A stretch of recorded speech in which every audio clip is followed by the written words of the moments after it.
Lead in the Pledge of Allegiance. I pledge allegiance to the flag of the United States of America and to the republic for which it stands, one nation, under God, indivisible, with liberty and justice for all.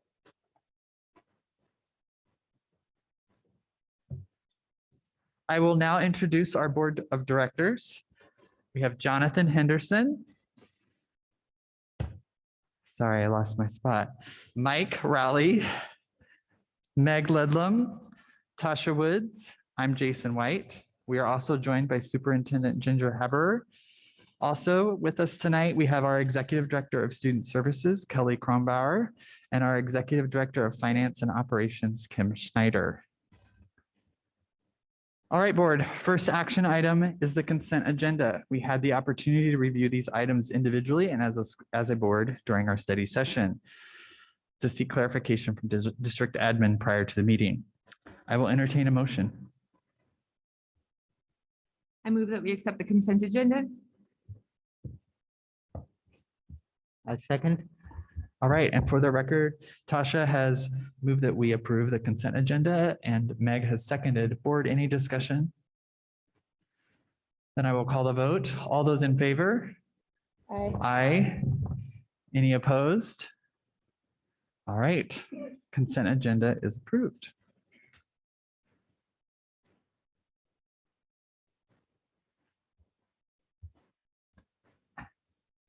Sorry, I am spoiled. At work, I have 2 or 3 monitors, and 1 laptop. I'm a little slower, so thanks for your patience. Next on the agenda is our superintendent's update.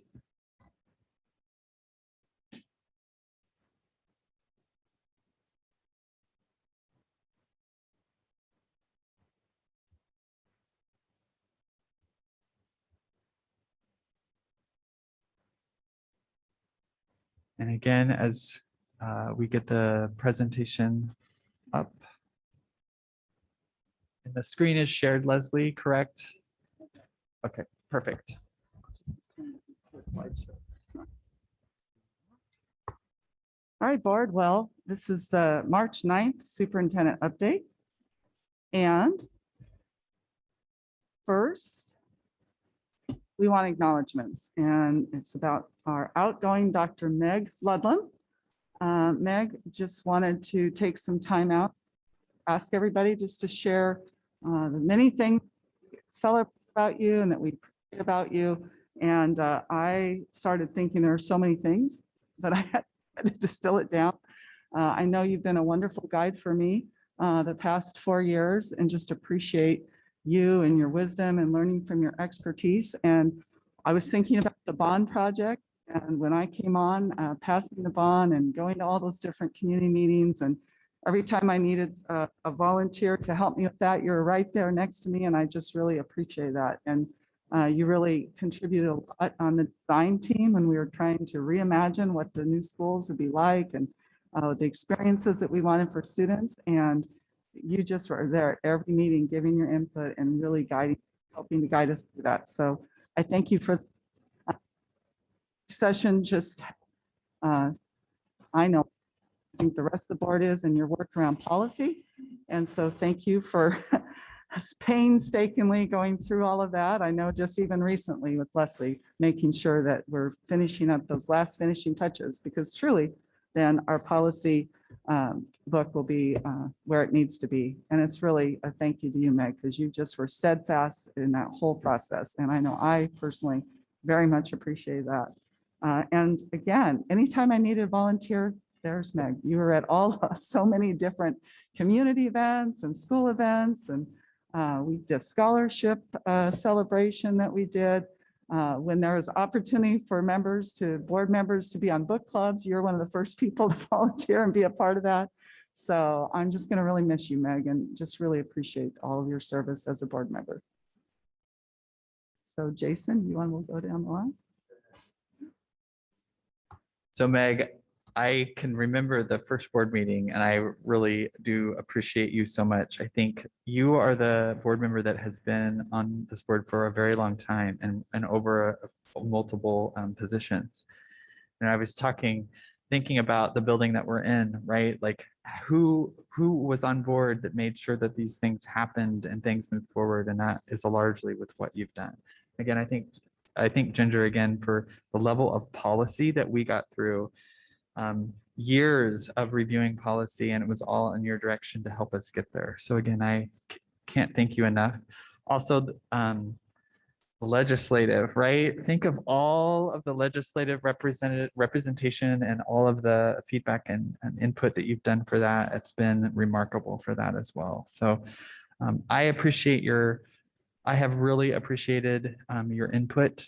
And you are a true example of intellectual curiosity. You really love to read.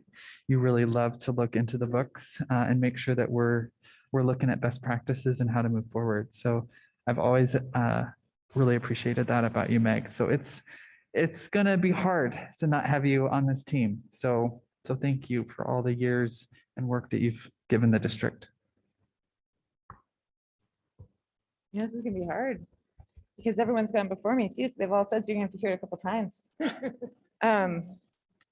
I think a lot of people would think that you're a quiet force on the board. When I think about your tenure and where the district was when you started and all of these complex projects that you've seen us through, they're huge and visible in these buildings that weren't even imagined when you first got on the board, these new elementary schools. And then they're huge and sort of unseen in all of this policy work and legislative dots that you've connected.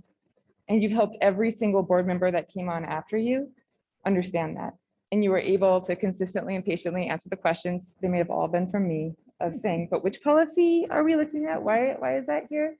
I mean, you've always been so calm in doing that. And when I think of people now who are going to find someone to be a new board member, people have ideas of what a board member looks like or who they should be or what they've done. And Dr. Meg Ludlam, you have sort of broken that mold all along. And so thank you. Thank you for serving your community. And thank you for being a friend. And thank you for personally helping me through a lot of stuff too on the board. So you're going to be missed.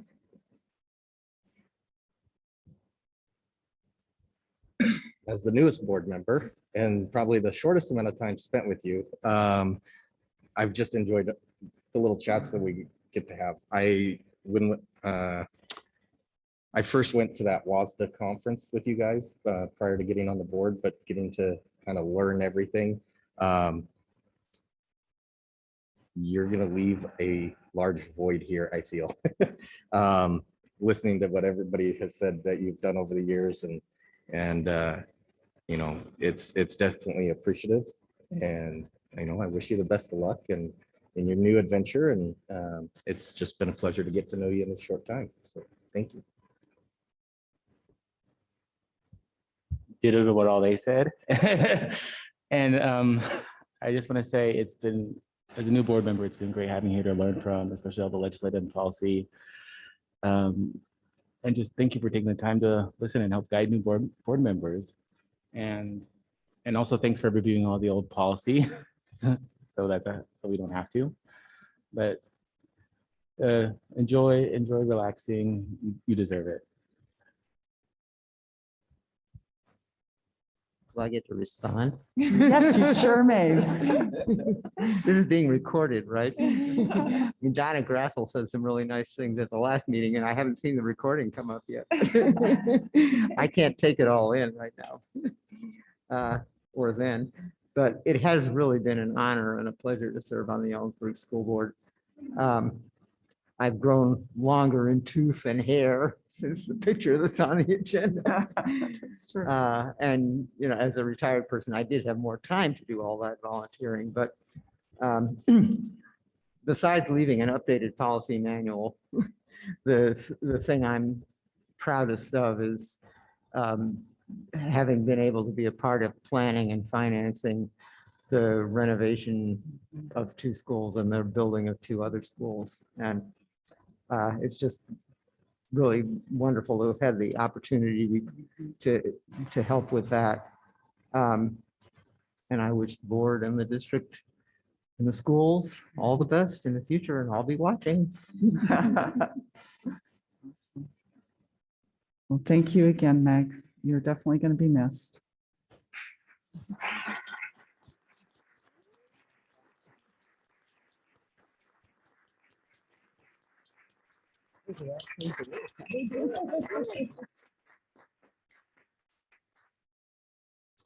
So we have lots of great happens here, definitely in Ellensburg. And as you know, our girls basketball team took state on Saturday. I know Jason was there, I saw him, and I had a chance to be there. And it was truly an exciting game. Took a picture of the scoreboard at the very end of 52-32. And then on Sunday, we were able to have a parade, and really a thank you to our coach Whitney and just the whole team, our great athletic director, and just putting together a great level of support for our girls. And our girls, they're just amazing. They're undefeated the whole season, and it was just so much fun to see them on the court. And so it's a huge celebration, I think, for us. So we have some overall COVID-19 updates. As you know, Governor Inslee revised his original proclamation and moved the time back to March 12th, when we will be able to, staff members and students will be able to come to school and have the choice of whether or not they want to wear their masks. And masks are no longer required on school buses. And I did send a letter home to our staff and our parents on the 28th, letting them know that here in Ellensburg, students and staff would be able to, on Monday, next Monday, be able to attend school and have that choice of wearing masks. And I do think that we need to be very respectful. And I asked principals, I'll probably put something out Thursday or Friday, to just really reemphasize that people who want to wear masks should wear masks. And certainly, you know, in talking to Kittitas Public Health and listening to DOH, I think masks are still strongly recommended, but we will have a choice here in Ellensburg. And we just have to be really respectful of people who choose to wear a mask. And so that will be a message that we'll definitely promote and support at our schools. And the Department of Health also just recently put out some new guidelines, and we're still looking at those. We're going to meet tomorrow and Friday to say, okay, is there anything that we really need to change other than having that flexibility around masks? And I think Dr. Larson is here tonight, and I think he might be able to help us out with that as well. And really just a thank you to our parents and our staff. It's been quite a ride this past couple of years. Virtual, then hybrid, and then coming back in full person, and then you know, all of the masks and all those different mandates that have kind of fluctuated and changed. And I'm just thankful that we have a strong staff, we have a strong system, and I think that we've really been able to support each other through this. And I thank you guys for your leadership as well, because you've been a great source of support through all of the different changes that we've gone through with COVID. Again, huge celebration with the passing of our levy, and we appreciate our community for that. And because of that, we were able to continue to fund athletics, music, theater, and other positions and programming with levy dollars. But as we know, and I shared this last board meeting, that we are projecting a significant budget shortfall for next year. And we do need to make significant reductions for the 2022-2023 budget.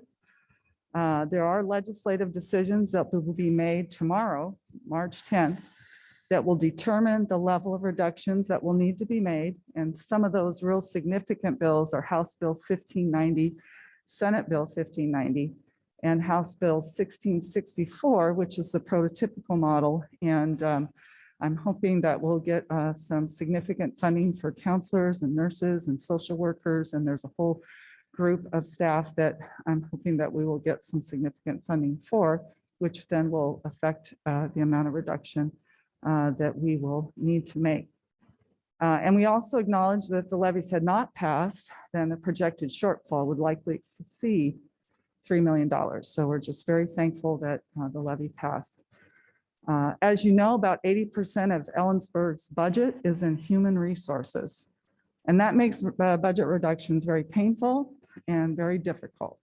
When you're talking about staff members, these are community members, it could be our neighbors, could be our friends. And so these are not decisions that we take lightly, and they're certainly ones that are difficult, and we don't like to make those decisions. But we know that we need to keep our district financially stable. The process that we've used in determining these budget reductions have included several meetings with district administrators and directors, with building level principals. And what we've done is really tried to take a systemic view across the system to determine how best to make decisions. And there's three major goals, three factors that we've kept in mind.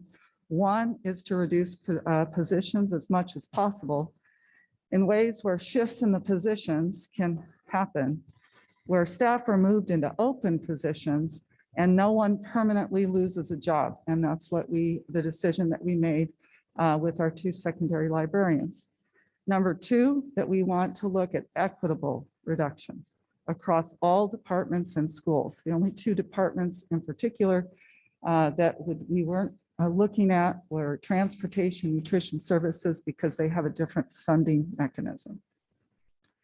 The third goal or factor or something that we considered all the way through as we were looking at systemically out reductions is making decisions that do not significantly impact students' experiences in the classroom. And when you look at the board budget priorities that we put together, when you look at that core, we really were looking at students' experience in the classroom and trying to make decisions, for example, that wouldn't raise class sizes. The decision to reduce the certified librarian positions for next year was due to these necessary reductions that need to be made for next year. And the current secondary librarians, as you know, will be placed into other certified positions. And we're looking at reductions because we have a gap year next year. And that's because our levy that was passed doesn't start coming into our system until January of 2023. So next year is a gap year. And when we were looking at the reductions that needed to be made systemically, keeping those 3 factors in mind, secondary librarians, along with other decisions that will need to be implemented after we find out about the legislative decisions tomorrow, will also be made. Now, if I can insert that the librarians are not funded by the levy though, right? That is my understanding. So student enrollment is the factor that affects the amount of revenue that the district receives from the state. So the student enrollment is a driving force here of our budget. And as we went over, and I'm going to go over these fairly quickly because I went over many of these slides last time, that, as you know, on the 13th of 2020, our schools closed and we went into virtual. Didn't close for instruction, but we did for in-person. And then as we went through 2020, 2021, we were down by about 200 students. We did lose enrollment. And that was true at just about every district and every school in the state and in the nation because of the pandemic and the effects of the pandemic. Our district receives about $8,800 per student. And at the start of this year, the good news is that we did go back by about 120 students or so, but we're still down approximately like 75 to 100 students. So our enrollment is still affected by that original loss. And I'm going to go through these very quickly. Other factors that affect the budget, we've talked about that post-McCleary loss of the staff mix factor. We know that we had some reduction of levies funds when they capped the levy for a couple of years. And we also know that we had higher health insurance costs when they went to the state insurance. Another factor that affected ESD's budget between 2018 and 2020, in order to hire and retain highly qualified staff, increases in salaries were allocated. Average salary increases included coaches and other qualifying extracurricular staff, a 19% increase, classified staff 8%, certified staff 22%, administrators, executive directors 8%, pro tech 6%, and at that time superintendent 4%. Salaries and benefits, as you know, are ongoing costs as opposed to one-time expenditures. So those will be factors too that affect our ongoing budget. We do have positive effects potentially to the budget if we are able to gain funding for the revision of the prototypical model for nurses and other itinerant staff. That will be helpful. And then the other big factor is the enrollment stabilization funds. And we know that there's 2 bills right now, and I believe it's the Senate bill. We would get about 700,000. If the House bill gets accepted, we get 0. So it's really, that's really why we're saying, okay, we got to wait, because if it's the 0, then we are probably looking at more reductions than what we had originally forecasted. Oh, not yet. Also, for the past few years, we have been making reductions in the budget through attrition, where we move people into open positions, and it therefore decreases in FTE through filling positions that are open rather than having people not have a job permanently. We also have reduced budgets, departmental budgets throughout the years, and that has been helpful. The ESSER funds were also helpful, and I'll talk about those in a minute. Those are one-time funds that were received after the pandemic. The other thing that helped us is when we were in virtual and when we were in hybrid, we did save some money. We didn't spend quite as much money at the building level and at the district level like we do when we're fully in person. And just as a reminder, I've shared this several times at multiple board meetings, but the use of the ESSER funds, it's the elementary and secondary school emergency relief funds federally given to us, are one-time funds. ESSERs are not ongoing funding stream. Once they're depleted, there's no current plan by the federal government right now to replace them. They can only be used for specific purposes like addressing the academic and social emotional needs of students and safety related to COVID. So far, we have spent them on the items, and you can look at them up there. And Kim also sent to the board, I sent it to you from Kim. She did a very nice job of really giving us a detailed report of everything that the COVID funds been spent on. And like I've said, other board meetings, if people have suggestions on needs in the system that we haven't considered, that we should consider using our ESSER funds for, then I would like for them to contact me and we'll have a discussion around that. So I do want to say one other thing, and that is that, you know, once Ellensburg School District is stable and we no longer have to look at shortfalls in the budget, we will be reconsidering the secondary library positions along with other positions that we have reduced as a result of budget reductions. And when we do that, when the secondary library positions are open for reconsideration, we will bring a collaborative group of stakeholders together, interested students, parents, community members, to look at and identify what is that innovative experience that we want for students when they're in the library. We will be using resources like the Future Ready Librarian Framework and the National School Library Standards, for example, to help guide our work. We definitely want to build on the strengths of the secondary libraries. We know that I just really want to say a thank you to our secondary librarians who are there right now. They're wonderful people. They have great experiences.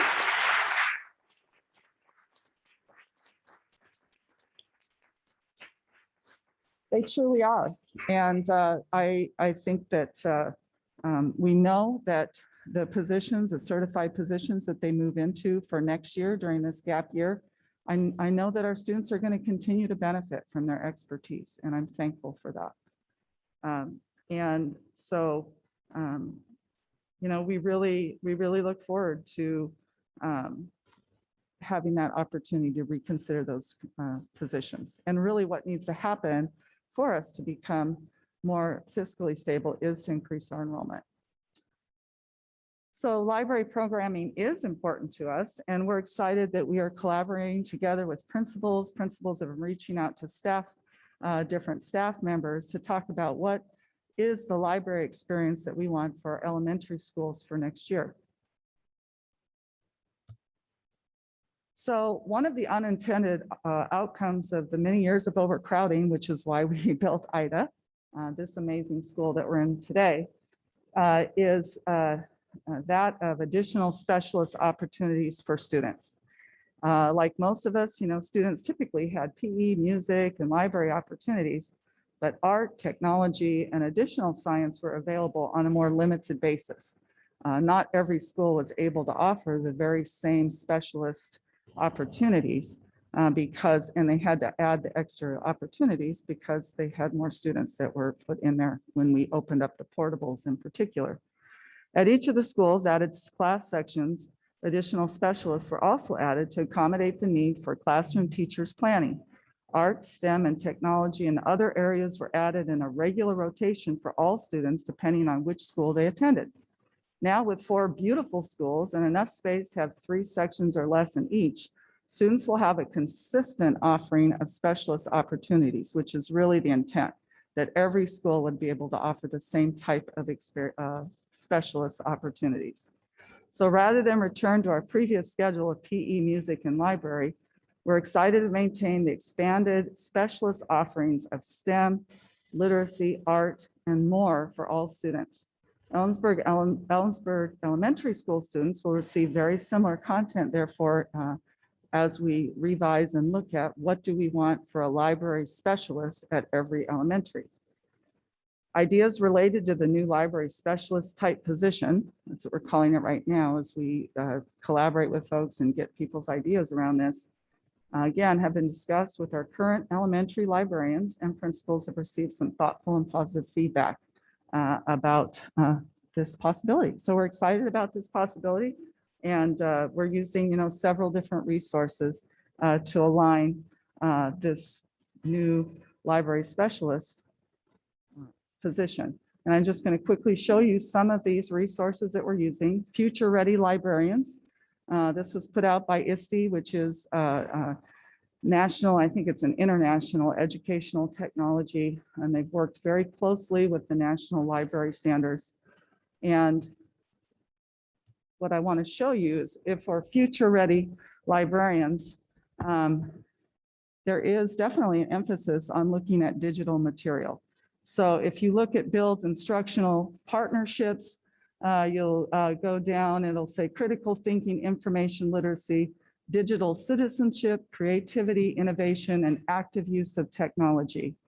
Empowering students as creators also talks about they create digital products of their learning that engage them in critical thinking, collaboration, and authentic real-world problem solving, which is really aligned with a lot of the conversations that we had and that we identified as priorities in our board ends, and creates digital resources and tools, sharing of digital resources and tools to support transformational teaching and learning, developing digital curation are just some of those things. And if you look down on the left, ensures equitable digital practices, access, invest strategically in digital resources. So and this would be true for the secondary libraries as well. We're not looking at creating technology centers, but what we're looking at is, for example, the Future Ready Librarian Framework and saying, how can we value the importance of students going in and still finding a nook and reading books and having that experience alongside other experiences where they're learning how to curate digital material and where they're learning how to do the things that are listed here in the Future Ready Librarian Framework. What I also want to show you is that the National School Library Standards, they did a crosswalk. So the National School Librarian Standards definitely crosswalk well with the Future Ready Librarian Framework. The other thing that we're looking at, another framework that we're looking at for the elementary experience is the science and engineering practices. And they also have a crosswalk with the National Library standards. And we know, especially in elementary school, there's a huge focus on literacy and math. And we know that students really probably don't get as much science as we'd like them to. And so this is also part of what we're thinking about with this library specialist is I think it was Valley View that has the STEM rotation, or Mount Stewart. And that was just at one school. We want all schools to be able to have some of those equitable experiences. And just a few pictures to show the maker spaces. I know at the high school, I go by the high school library a little more than I do at Morgan, but I know that they've already started up some areas where students can come down and sit and work at computers, but it's much more than that. It's really having kits available where students can create projects. This shows like the little green room off the side of the library where they can even do some video taping, video editing.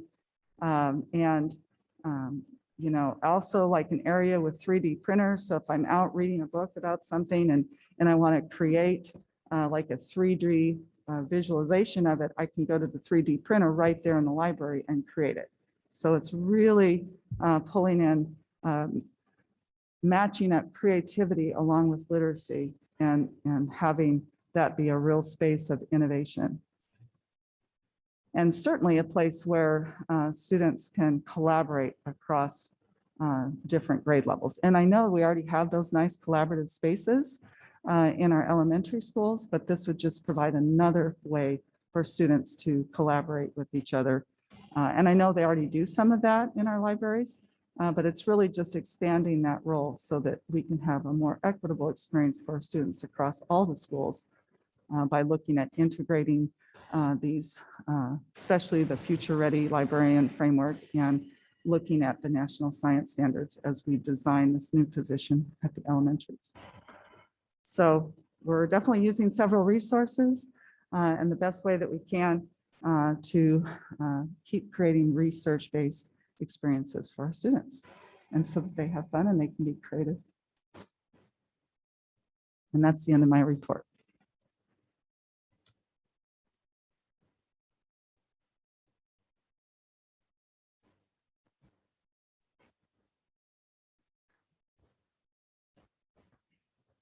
All right, I think I have a mic that works. We'll see. I don't know what happened to my mic. Thank you, Ginger, for that. Board, any questions or clarifications for Ginger? I will just say thank you. Again, I'll just start. Thank you for the update, Ginger. I think as the board knows, anytime there's cuts that involve people, it's hard. That's definitely not probably why we sign up on the board to be a part of that. There was a lot of conflicting, I think also as the board knows, there was a lot of conflicting information circulating on social media, and the board has received several emails concerning secondary librarians. I'm not sure if the board knows this. My mom was a middle school librarian and teacher. So I will advocate and support the district administration to attempt to reinstate secondary librarians when they can financially do so. I think we all would agree that librarians are a very important part of education. If I wasn't a school board member though, and I had read the posts on a few ESD teachers this week posts, I probably would have had a similar emotional reaction as many of my friends and probably would have agreed to come share my concerns with the district tonight. However, I am a school board member and we as a board have been discussing budgets at almost every meeting. We have known budget cuts were coming, so this is not new information. Thank goodness our levy passed or we would have had massive cuts to staffing. What is frustrating as someone who volunteers my time for this, we as a board have learned that budget forecasting and prioritizing is not newsworthy, nor will it get much of anyone to attend our meetings. It certainly won't invoke emotional responses on social media. So, okay, I will get to my questions and what I want to clarify. So Ginger, what I have heard is there are more budget cuts coming, correct? Yes. And you're waiting for some legislative decisions to be made in order to announce those cuts. Yes. Okay. This decision was not personal. No. The high school and middle school librarians still have their jobs. They are both certified English teachers, and if they want to continue next year full-time as teachers, they will still make their same salaries, which I understand is almost or over $100,000 each. Third point, once ESD budget is stable and no longer experiencing shortfalls, which would most likely occur when enrollment increases. Will reinstate the librarian positions be considered? Yes, absolutely. Okay. And then kind of my last clarification, can you speak more about the classified staff who will run the libraries for next year? I know that we're going to keep libraries open. They're going to be able to check out books and use the space, but I think one of the big concerns is really for next year, are they going to be given specialized training regarding best practices? We know they're not going to be librarians, but what is going to happen with those staff members? Yep. There are other districts where this is also true, where paraprofessionals run the library. And so, yes, we will give them specialized training and have them look at the standards and give them the support that they need so that we can continue to keep our libraries open and so that our students can continue to use the libraries and check out books, and we will give them the support that they need. Those are all my questions. Board, any other questions or clarifications for Ginger?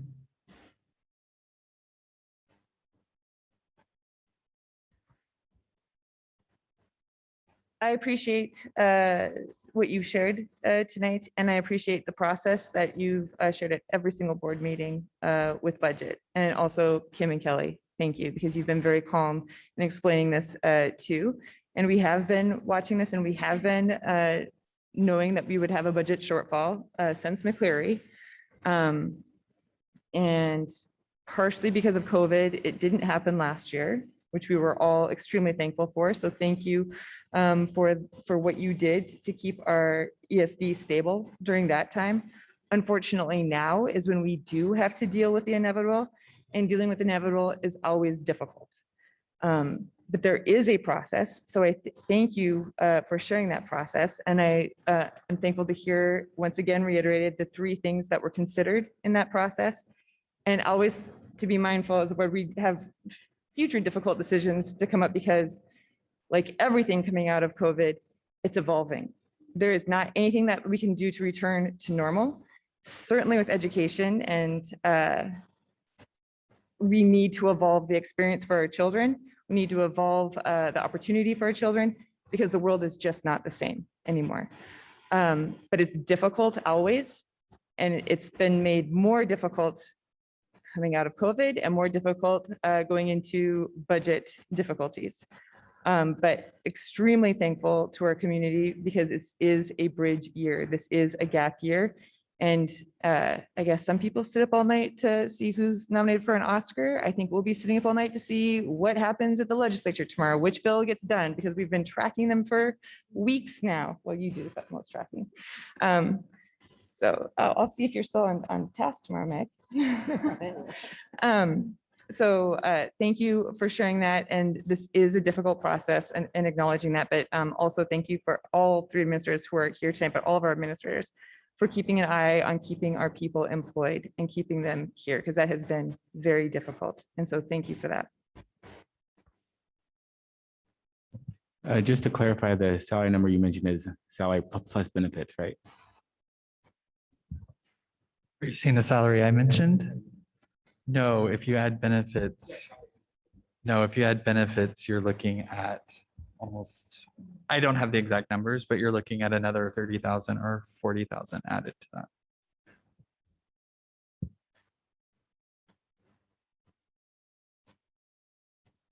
Board, anyone else?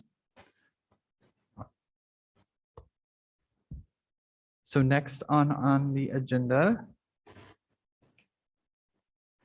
we as a board need to select a new board member.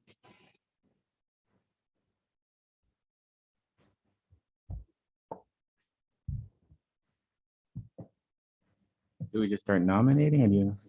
So we've discussed this, right? We've discussed this. That's what's great about public meetings, is that we'll just have to see what happens. So, because we have not made a decision, we can't go in behind closed doors and decide who we're going to do, so, or who we might nominate. So yeah, so the floor is open for discussion or nominations. I move that we vote to have Madeline as the new board member. Is there a second? I'll second. All right. So Jonathan has moved that we nominate Madeline as the next board member, and Mike has seconded. Board, any discussion? Then I will call the vote. Oh, go Sorry. ahead, Tasha. I thought someone else did. Madeline is a strong candidate. I think all of the candidates were strong. They all brought strengths, and clearly anyone would want to serve on the board. I mean, this is all of it. So thankful to all those people who stepped forward to do that. And they came 2 weeks ago, and now they're still waiting to see who's going to be on the board. So thankful. Madeline was a strong candidate in that she has accounting experience and works, owns her own business downtown, is here with her family.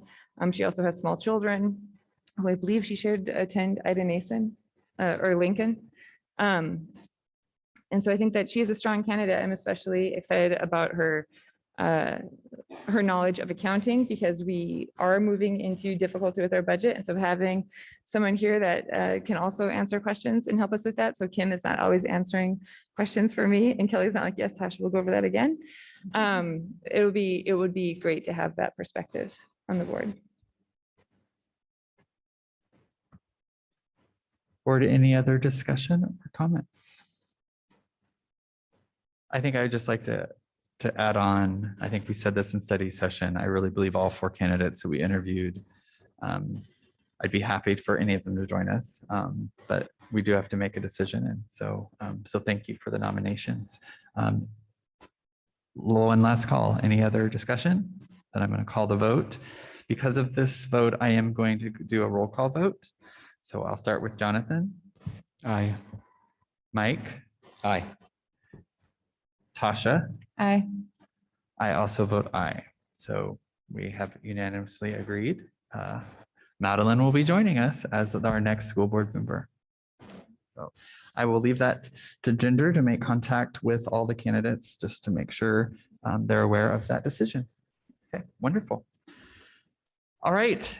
We have nothing on business for tonight, so we can quickly move through that option.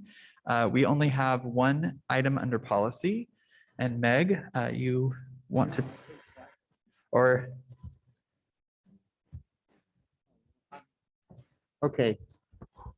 The policy under consideration titled Targeting Student Learning was the one that got me interested in policy in the first place many years ago, 2015, because it did attempt to tie together the board's main end of improving student learning to the policies that the board is responsible for. And having done a lot of work in this area and related governance and other work plan work that I've done, I've concluded this policy isn't the way to go, but I believe the board may have a different opinion. So that's all I'll say. I have another suggestion we talked about in the study sessions, but it's up to the new board. Meg did share documents in the session about governance. It's always the difficult thing of different models of governance and then applying it to policy and then connecting it to student learning, which is a lot of the reason why all of us came here. And so when we get without a system to figure out how to go through our policies better, we'll end up where we were at the beginning of having to do a 3.5-year audit of our systems, and none of us want to be there for that. So my proposal is, this is actually our policy that we adopted in 2015, and it has not been updated since. The State Board of Education actually referred to this policy today during their meeting. And I don't have it in front of me, but the 4 learning goals that are on there are stated in law. So RCW 28A 15210 is the law that states the 4 goals that states what districts are responsible for and what we're held to. That has been updated since 2015. So our language in this policy doesn't match. And so I think with Meg's work and with the new board member and new board members, My question is, could we consider bringing policy 1340 and Meg's work to our board workday? And then really consider, because I think that we should have a policy in our handbook with this, because it will inform what our strategic plan is. And so making sure that it's aligned with RCWs, looking at the work of what the state school board is. They are doing recommendations. It'll be in my board report, recommendations to the legislature next year to significantly, possibly significantly change the high school diploma, the high school graduation requirements, and the new profile of a graduate, that we keep this top of mind and be seeing where we're going in that direction in Washington State.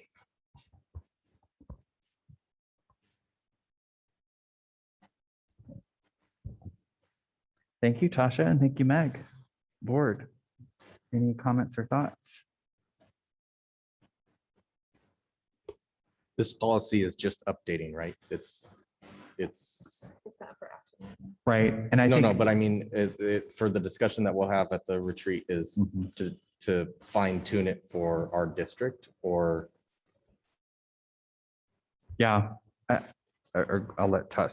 It would be a discussion of the board to see if that's the direction that we want to go. Do we want to keep this policy on the books? Do we want to do some sort of hybrid fashion of what Meg shared about the work calendar that she's diligently put together?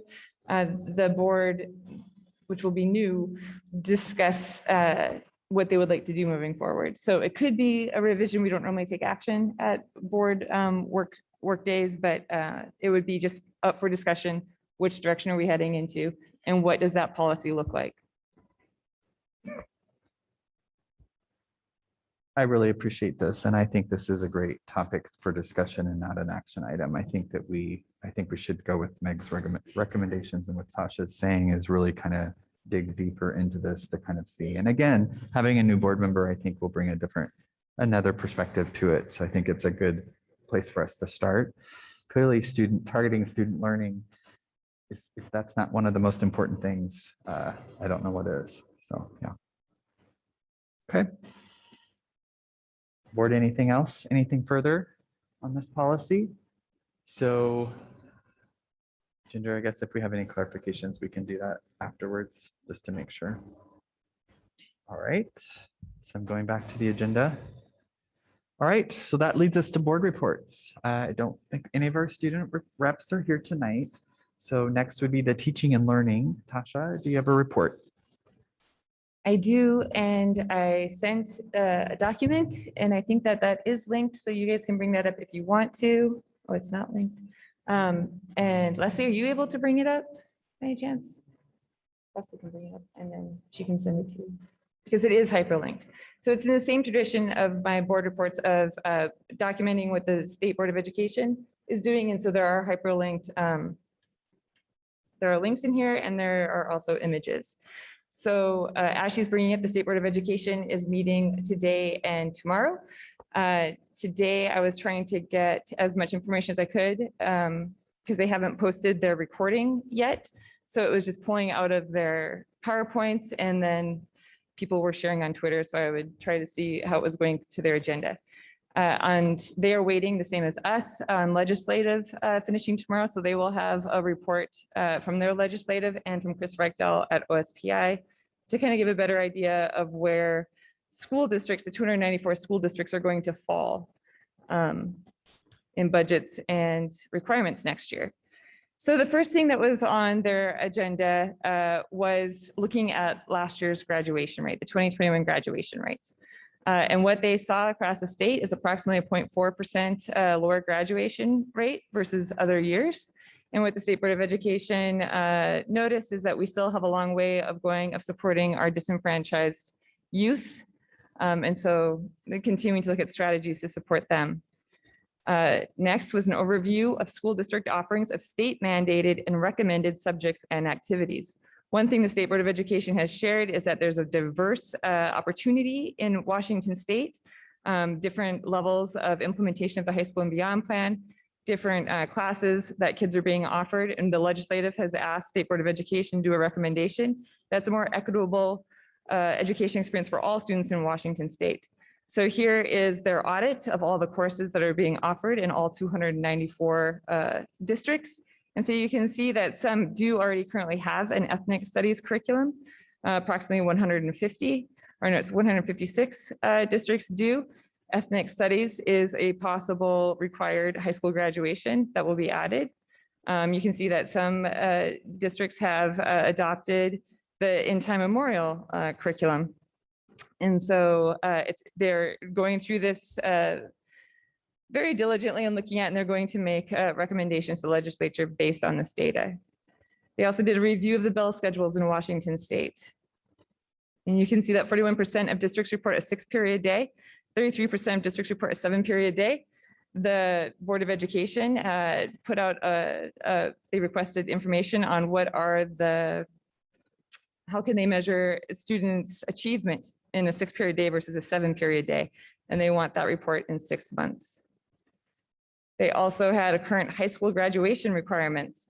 They've been looking at this every single meeting for the last 2 years, the 24 credit subject area. Their last meeting, if you recall, they did an audit compared to the rest of the United States. Washington State has one of the highest credits required for high school graduates. The Board of Education is interested in knowing why and if that is a hurdle for some students instead of a pathway. And so they're looking for flexible credits. And that is all being informed going into their possible revisions to a high school graduation, high school transcript, and alignment work to their suggested profile of a graduate.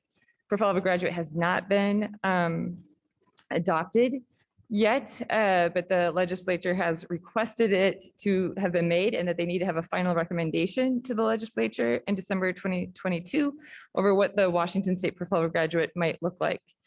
And so as Leslie scrolls down, this tends to be, this right now is what they've been sharing for the last year. This is what they shared at WASDA. This is what they have shared with the student leaders who were at WASDA to get feedback. And so they have also said that they're going to be, the State Board of Education is going to be going out to visit communities in the next 2 months to get feedback on the possibility of a Washington State graduate. So once again, I extend an invitation from Ellensburg School District to host them at any time that they would want to show up.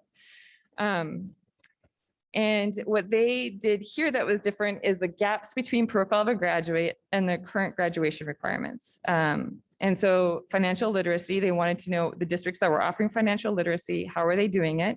Is it embedded in math? They were also concerned that it needs to happen in K-8, not just high school. But the feedback they're getting from students is that they want general life skills class. The wellness and the mental health and SEL, the Board of Education did not think that their survey or their feedback was useful because they were hearing information that some students would say things like, well, I just feel worse, and that wasn't actionable information. So they tasked that group to go out and ask students again about mental health and SEL in our schools. And the ethnic studies requirement came up again, and there seems to be strong support on the board for ethnic studies being added to the requirements. This is set to be presented and finalized December 2022, and they are on track to do that. Below, you'll see their timeline and where it's pending, and they are aggressively moving towards meeting that. I also linked to 2 YouTube videos. The second one is not there. Sorry, I'll get that added. Linda Drake presented on credits and learning, how we came to have our credits and learning, moving from ELARs to our Common Core standards. What did that look like? What was the impact of that? And then there was the overview from the mastery-based learning work group that once again presented. The legislature this has been a 4-year work group. I want to say it's a 4-year work group. The legislature is very interested in what can they do at the state level to mandate mastery-based learning, and what would that impact be on our schools. And so that group had an update, which has a video, which I will link to. It's what they presented to the Senate on February 11th. Both those videos have a lot of information in there.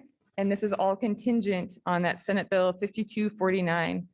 And I'm just going to read it off the graphic. The legislature charged the State Board of Education to consider the following issues in developing recommendations to align graduation requirements with the profile of a graduate. First, whether changes to the core subject area requirements, flexible credits, and non-credit requirements should be made and what those changes should be. Second, the relationship between credits and core subject area requirements. And three, how the diploma components work together as a system to declare that a student is ready for success in post-secondary education, gainful employment, and civic engagement, and is equipped with the skills to be a lifelong learner. That report is due December 2022. That is my report. Board, any questions for Tasha or clarifications? All right, thank you, Tasha. Meg, is there a legislative report?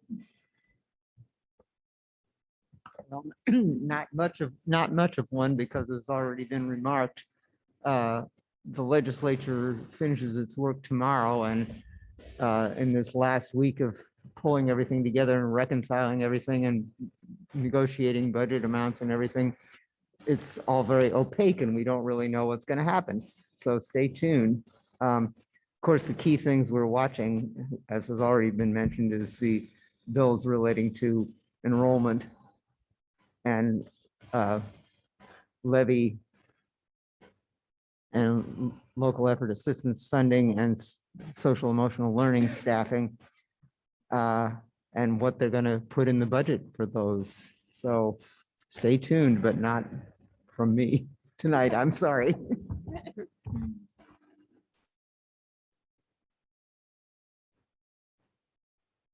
All right, thanks, Meg. Any questions for Meg or any clarifications? All right. Then that leads to me, and I do not have a report. I am happy to give 5 more minutes to public comment than having a report. So that will now lead us into public comment.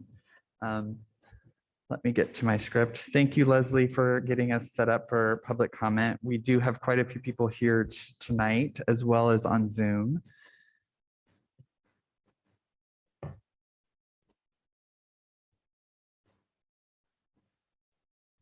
All right.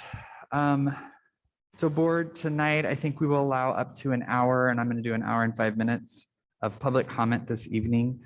Individuals wishing to be heard by the board will add their names to the document in the Zoom chat box. If you are unable to do this through Zoom, individuals may also be recognized within Zoom by using the icon or emoji to show you are raising your hand for public comment. And again, those that are here in person, make sure that you have signed the sheet. Leslie will be calling those names in that order. Once the chair calls on an individual, they will identify themselves by stating their name and address for the record. Individuals will proceed to make comments within the 3-minute time limit. In order to provide equal opportunity for comments, an individual's microphone will be turned off at the 3-minute time limit. The chair may interrupt or terminate an individual's statement when it is too lengthy, personally directed, abusive, obscene, or irrelevant. The board as a whole has the final decision in determining the appropriateness of all such rulings. In accordance to the Open Publics Meeting Act 4230, agendas and topics must be set in advance of the meeting. Board members will not respond to public comment during the meeting. Additionally, comments may be submitted to the board at board@esd401.org. Leslie, are we ready to open public comment? All right, and just noting the time, it is 7:04. So if we are still at public comment at 8, I'll just say 8:10, that we need to close public comment. Okay. And I think the way to do this, I would like to try to do this as equitably as possible. I know we have quite a few people here, and we also have quite a few people in Zoom. I hope this will not be too difficult for you, Leslie, but maybe if we can try to do 5 people in person and then maybe do a few people from Zoom and kind of keep going back and forth to be equitable. Oh, well, that'll be really, well, that may be very easy then. All right. Well, especially those that have made their way out, we definitely, board wants to hear you. So without further ado, Leslie, do you have the first person?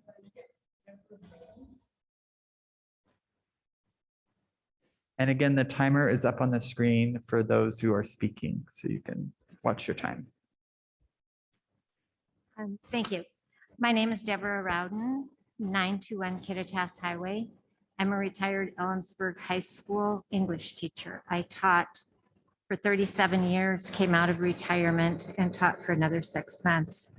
And then I substituted for 8 years. I'm very concerned about the potential loss of librarians at the secondary level. And I decided to do some research to see what other people have found. There's an article in Science Direct Research, which I'd be happy to share the source with you. The title is Transitioning to College, Impact of High School Librarians. They looked at 5 years of data from California University, and they found a lot of things, but significant relationship was found to exist between the presence of a high school librarian employed at least half time and college students' first semester grade point average. An even stronger significance was found when the cutoff point was a full-time librarian. From the school library journal, there's something pertinent to what I have been hearing tonight and in tonight's Daily Record newspaper article about trying to replace that position later. When librarian positions are lost, they are rarely restored. A study showed that 4 years after schools eliminated the school librarian position, 90% had not reinstated them.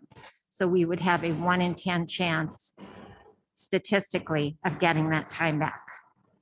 As an English teacher, I know that research writing is the hardest skill to teach. Without the guidance of the 3 librarians I've worked with, Dean Johnson, Barb Guzman, and Kathy Day, my students and I would not have been successful in accomplishing the goal of learning research skills. And historically, I have been a student at Ellensburg High School since 1967 and a teacher since 1975. In 1970, EHS edition was being planned. The librarian, Dean Ferrero Johnson, told the superintendent, Dr. Kent Matheson, that she wanted the library to be as large as the basketball court. The EHS library is the jewel of the school, and it sends a message about our priorities. I hope the superintendent and school board reconsider the plan. Having librarians in our schools sends a message that we value learning. Thank you. Thank you. Leslie, our next person.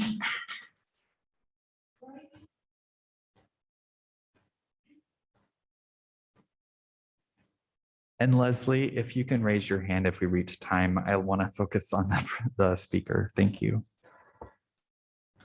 Patricia Cutright, 111 East 10th Street Avenue in Ellensburg, Washington. Being an administrator myself is not too distant past. I can appreciate the dilemma you all are facing when balancing a budget with anticipated shortfalls. But I ask you to reconsider the proposal to move the 2 certified librarians out of the middle school and the high school. If ever there was a time to have professional certified teacher librarians in the libraries, it is now. Our libraries have suffered, our students have suffered mightily over the 2 years of the pandemic, trying to navigate technology and online classes mostly on their own. Now they are back in schools and they need the support of the librarians who are educated and equipped to provide the students skills that are necessary for success in higher education, as well as virtually any profession today. Superintendent Haber, you have said, we have been looking at what we want for libraries in general.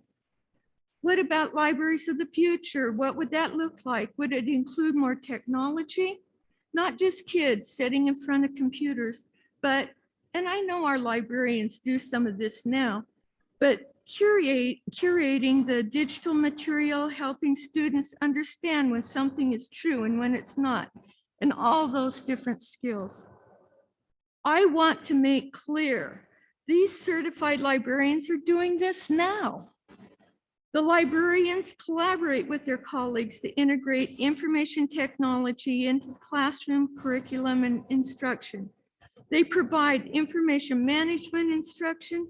to students and staff, and they instruct students in digital citizenship, including how to be critical consumers of information and provide guidance about thoughtful and strategic use of online resources.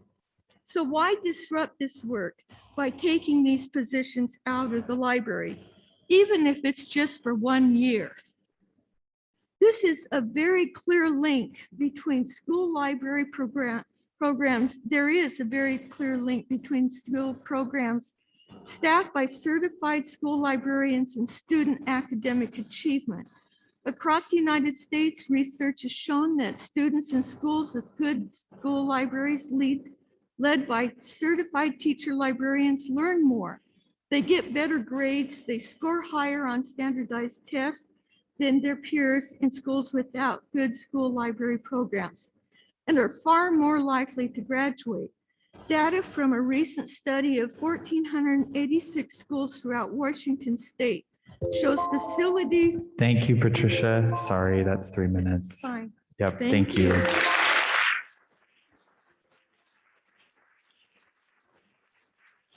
Leslie, our next person.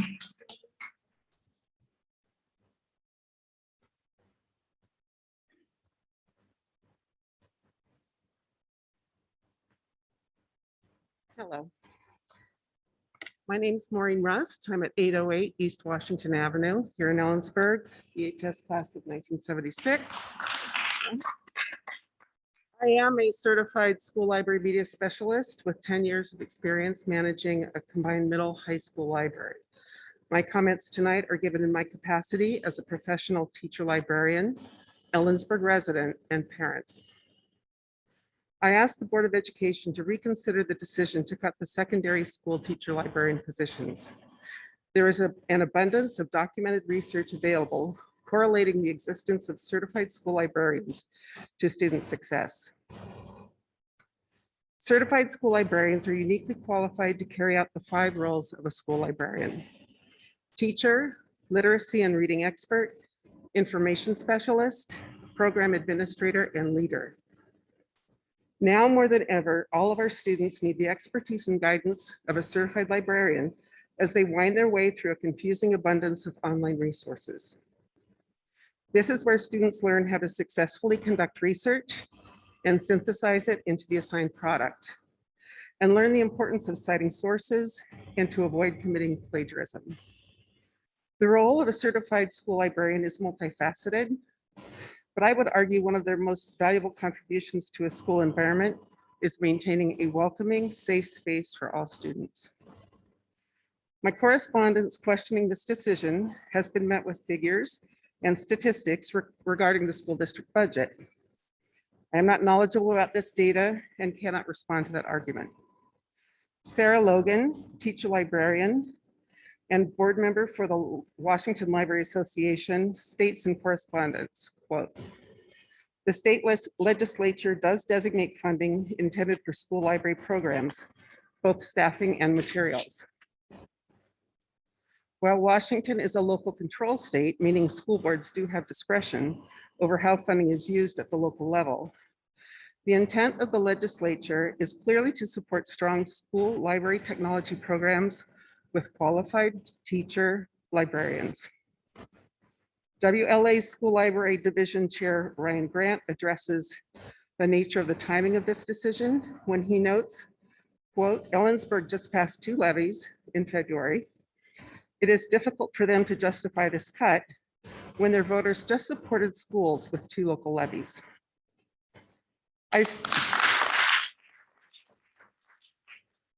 I strongly encourage you to rethink this decision. Eliminating our school librarians from our district will handicap our students and will reflect so poorly on our district and our community. Thank you. Thank you. Leslie, our next. Speaker? Okay.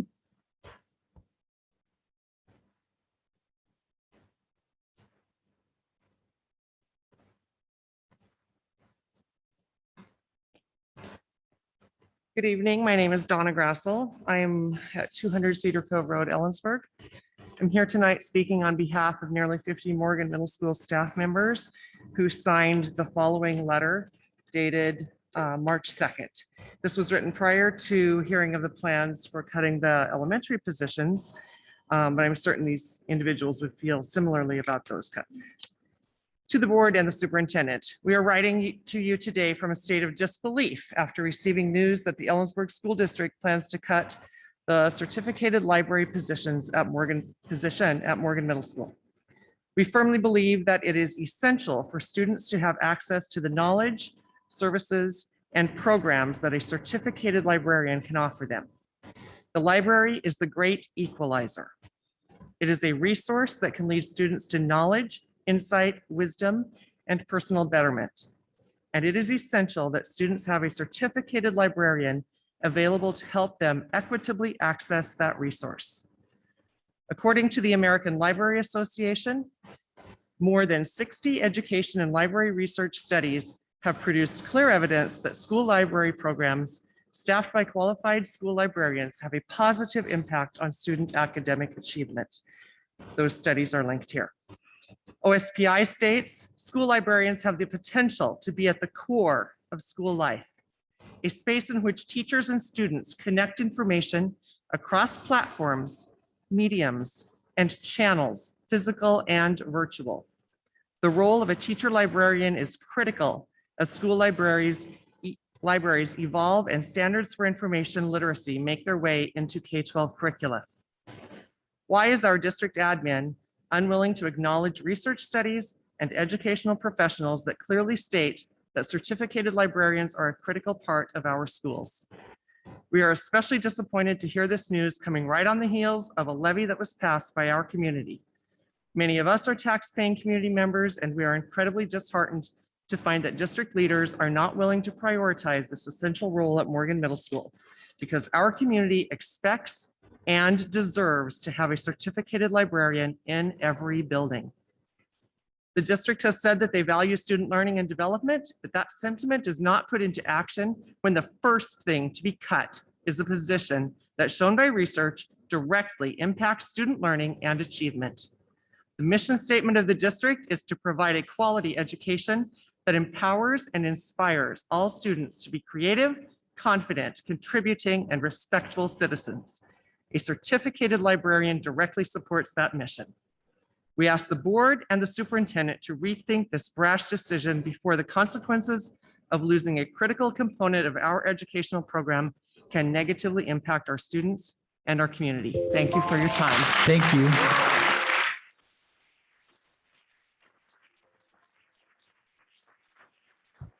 Leslie, our next speaker. And then after this next speaker, we'll take our person on Zoom.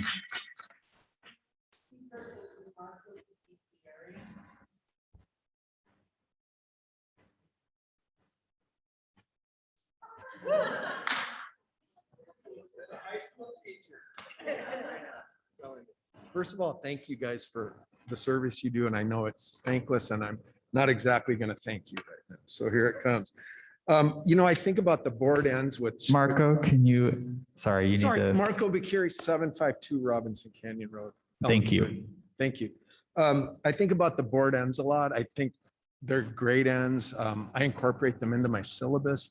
And in a nutshell, they do talk about authentic experiences, 21st century skills, and really producing involved, positive community members.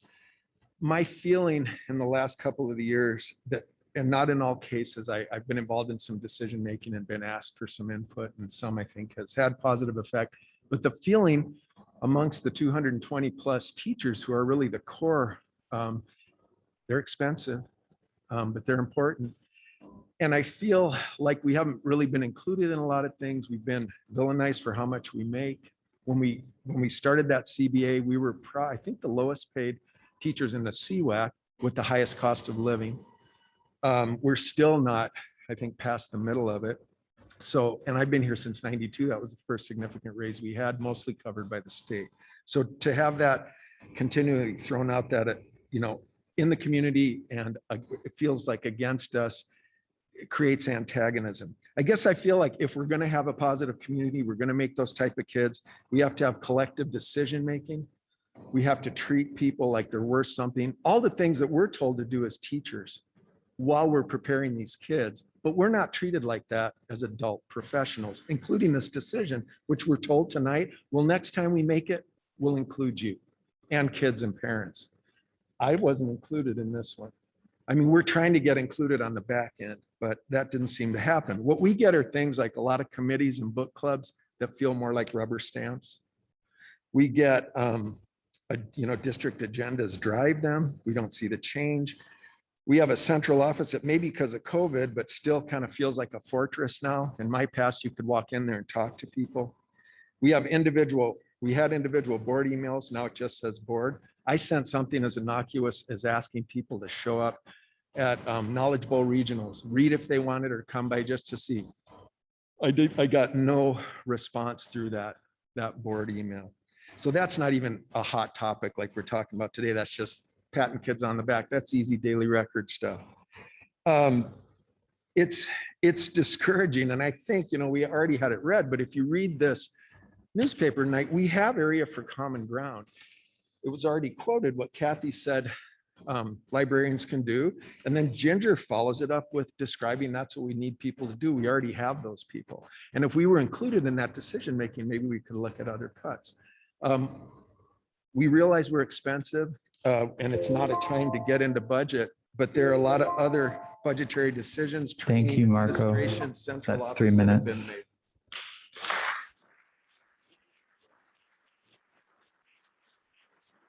All right. So Leslie, we're going to switch over to Zoom. And it looks like we have a hand up. Oh, okay. Perfect. Yes, that sounds great. Okay. And those of you on Zoom, we are going to try to call you next. So if there is anyone else, please make sure you try to sign in. Okay. Can I go ahead? You have 3 minutes. Go ahead. Okay, thank you. I am Lorraine Barlow, 11670 Monastash Road in Ellensburg. And thank you for letting me speak. And I am simply here to say that librarians, especially certified librarians, are irreplaceable. And I feel like I understand the budget cuts, but I feel like we have a lot of administrative positions that come with a higher salary, and none of those are being cut. And we are paying for a learning management system, Schoology, when we could have continued to use Google Classroom for free. So I feel like there are other things that maybe could be cut. And it's not what's in a library, but who is in a library that makes it a place for students. And I hope people remember why we are here. And in case anyone has forgotten, we are here for students. And Kathy Day is here for students, and she is here for staff. And by losing her, we are losing the best thing that has ever happened to EHS. And not only are we losing Kathy, but we're losing a librarian. And the middle school is losing a librarian. And the library at Morgan Middle School was the first place at school where my son felt welcome because of Pat Dowdy. And yes, it is true that helping students understand when something is true and when it's not is some of what librarians do, but it's some, and they do so much more. And failing to recognize that, failing to realize that is failing to understand what we do in our schools, and failing to understand that is failing our students. Thank you. Thank you. Leslie, has there been anyone else signed up on the Google Doc? No. So we do see one hand. So I think we'll go ahead and try to do that. Laura, who's listed, we will need your full name and address. And Leslie will try to unmute you now. Hi, can you hear me? Yes. My name is Laura Dowdy from 706 East 3rd. And I want to thank everybody who said anything about what's going on in the schools. I can't speak to that exactly. I can say that the salaries that have been quoted are escalated, at least in my household, by more than $10,000. And I would like to recommend that the librarians be given mental health first aid and be acknowledged as being mental health providers, at least first aid providers, because we all know that that is part of what they do in the schools. And that's all I have to say. Thank you, Laura. I see another hand on Zoom.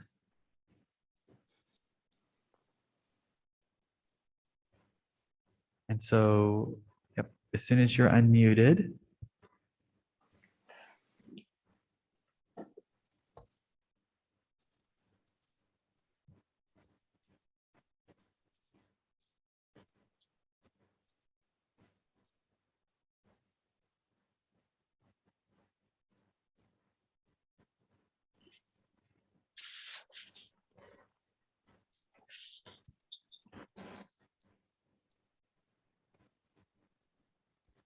How's it going, Leslie? There we go. Hi, my name is Jill Zilligan. I live at 361 Midfield Drive in Ellensburg, and I'm a parent and a community member. I don't have a whole lot new to add, really, if anything. I think my desire instead is really to underscore a number of points that have already been made from the perspective, especially as a community member. I really strongly believe that libraries are great equalizers. And I understand that we're not talking about doing away with the library, but we are talking about doing away with incredibly important and qualified and skilled people to guide our students in the use of the library, whether it's print or electronic or technology or books, or they're just incredibly important places for students to learn that they have access and to be shown ways to get access. So that's my primary concern.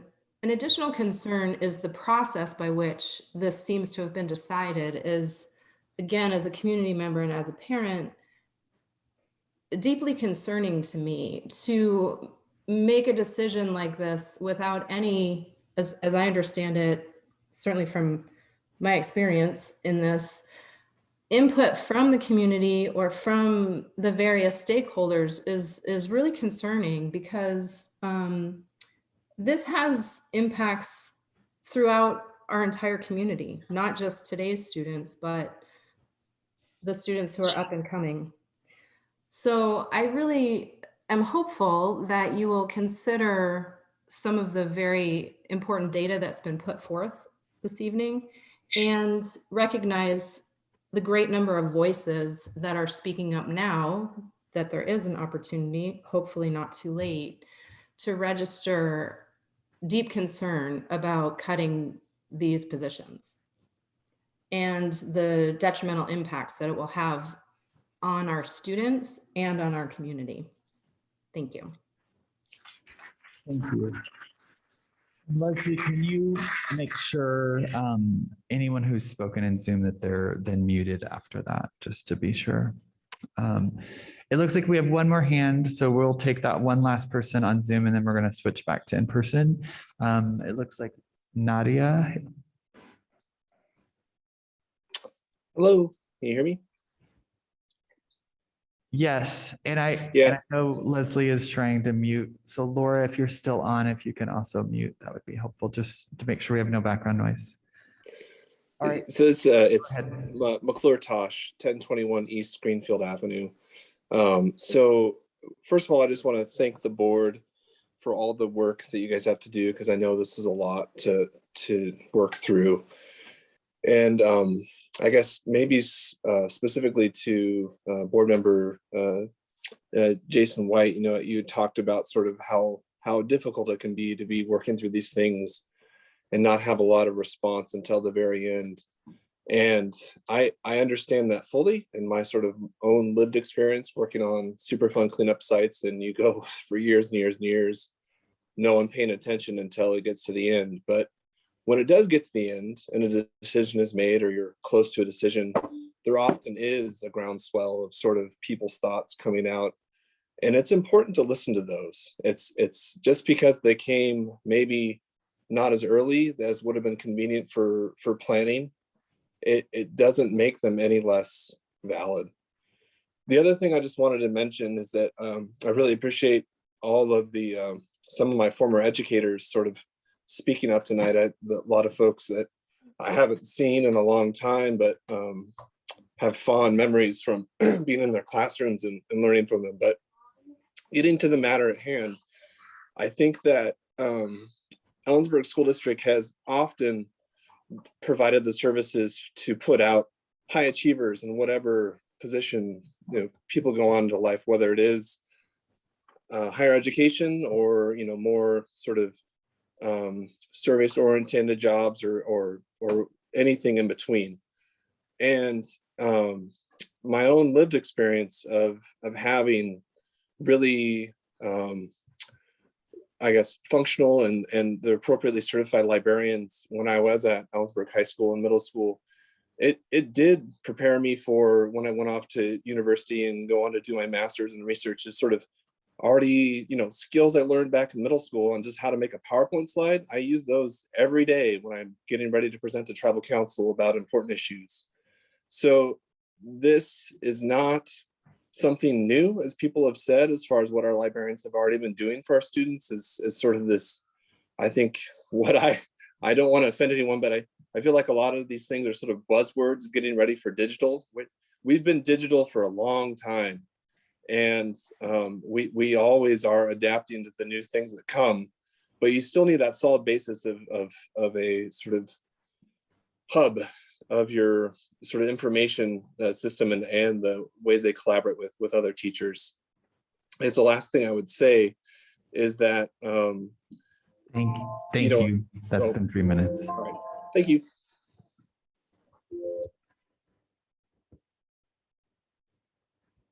Okay, Leslie, let's move back to in person.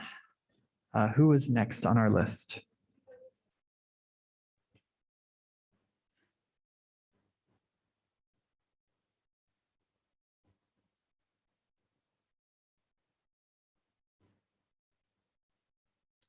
Hello. I come here as a community member.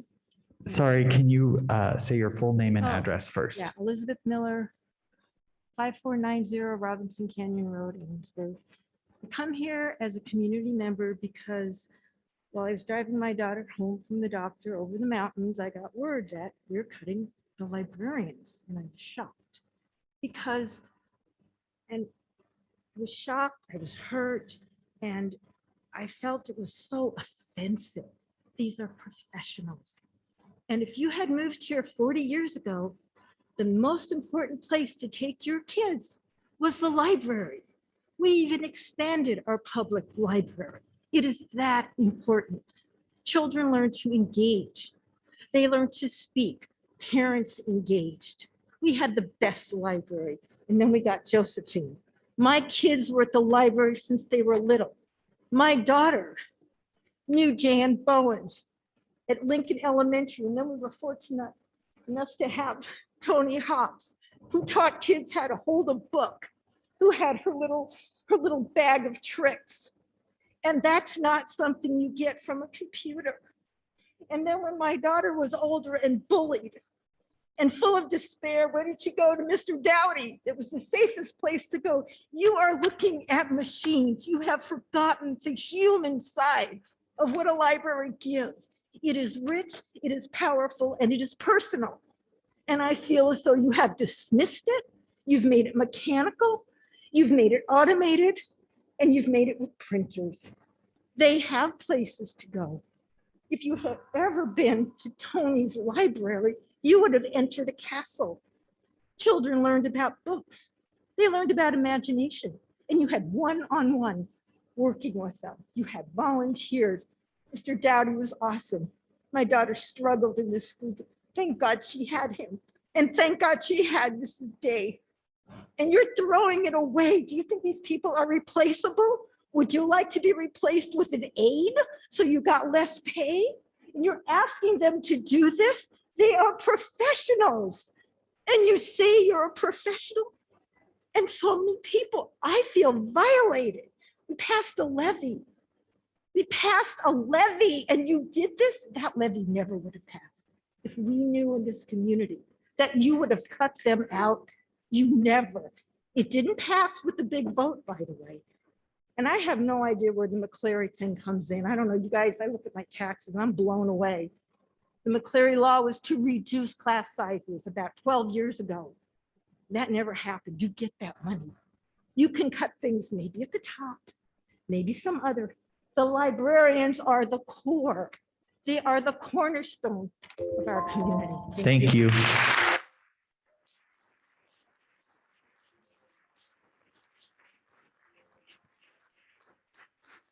Who's next, Leslie?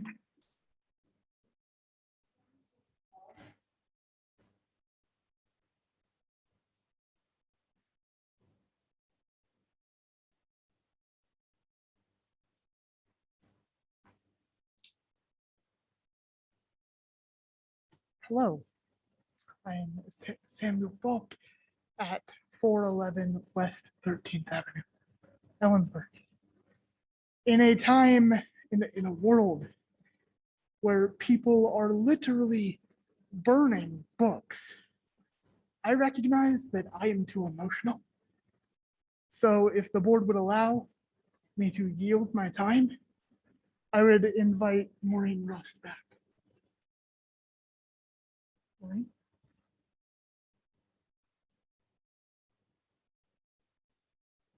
I think I will allow this one time because I know what this can do. I've seen this at other board meetings where it's like all of a sudden we take the whole time. I really want to honor, because we probably may not get through the list of everyone. So I will honor this once, but that's it. Great. Thank you. Thank you, Samuel. I just want to say, actually, I thought we had 2 minutes, so I've pretty much said what I had prepared. I want to thank Samuel. He is a success story for the library I'm at now, CW Libraries. He was a student. He was a student worker.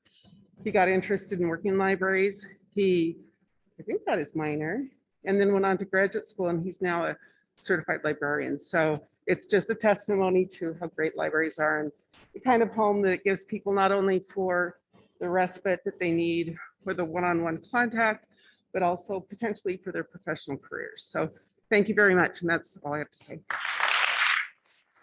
Thank you.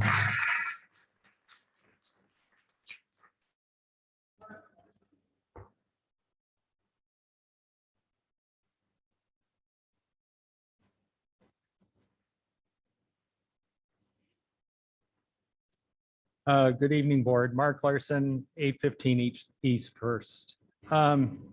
I came here to say thank you, actually. Thank you to the board.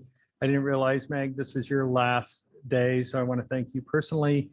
But the last 2 years have been really difficult, and the board has really helped from a COVID standpoint for us to be successful in Kittitas County. I would also like to thank the parents and the children and the teachers who have all done phenomenal work at keeping kids safe, keeping kids in school. I don't think that we will know for a long, long time the damage that was done, but I think we as a community can hold up ourselves and hold up each other as an example of people who really work together. I've heard a lot tonight about equity, so I'm just going to talk a little bit about that. The people who really were harmed during COVID have been the same people that you put up on the slide, that the people who are falling behind in education. And most of the people that have spoken tonight have talked about equity and it's those people that are in positions of needing more help that we need to lift up. So public health is going to be around. We're transitioning to a new phase of COVID. I'm not going to talk about COVID very much today, but we're going to be around. It's going to be harder. It's going to be harder for us at public health, and it's going to be harder in schools. It's not as easy as just taking masks off. So a lot of work to come, but these folks that are here, they've done great work. The students have done great work. The families have done great work, and you all have done great work. So thank you very much. Thank you.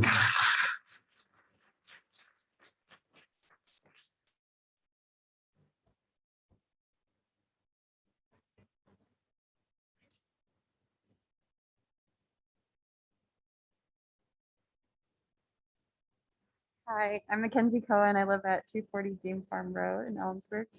I'm graduating class of EHS 2012. A lot of these people here were some of the most incredible teachers I could have ever had. And sorry, I'm a little bit nervous. But I think a lot of what I wanted to say has been said. A lot about the environment of the libraries that especially Mr. Dowdy created. I think we're in a time, especially post-COVID, that mental health of the children is really important. And I don't think I can think of any other place that everyone felt welcome and everyone, like all the drama, hormones, romances dissolved in middle school when you walked through those doors. I just think Mr. Dowdy is invaluable. And I think that this is different than, a wonderful educator retiring and leaving this legacy. This is just putting a stop at their progress and then not being able to make sure that his legacy continues on. And I just think that would be extremely detrimental to the future of the schools.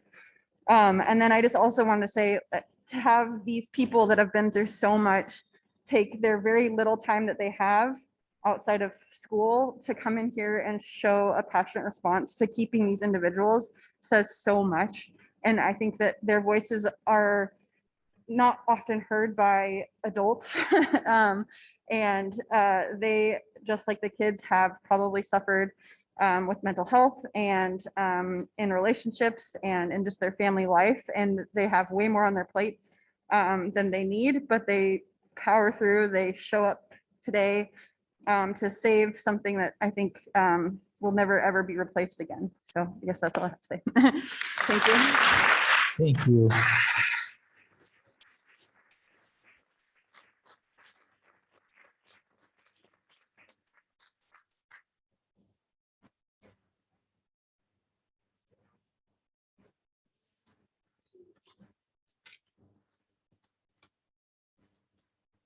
Kevin Dwight, 402 South Courts Mountain Drive, Ellensburg, Washington.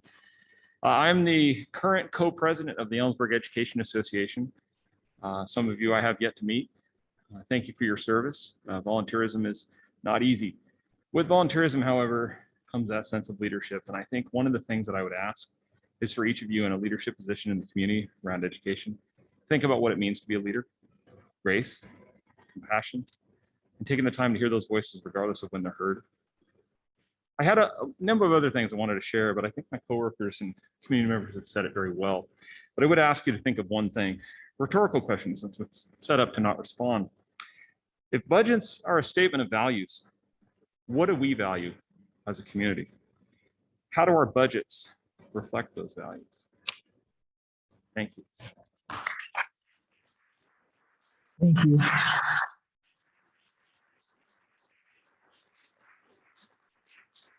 So Leslie, you're switching back to Zoom, is that correct?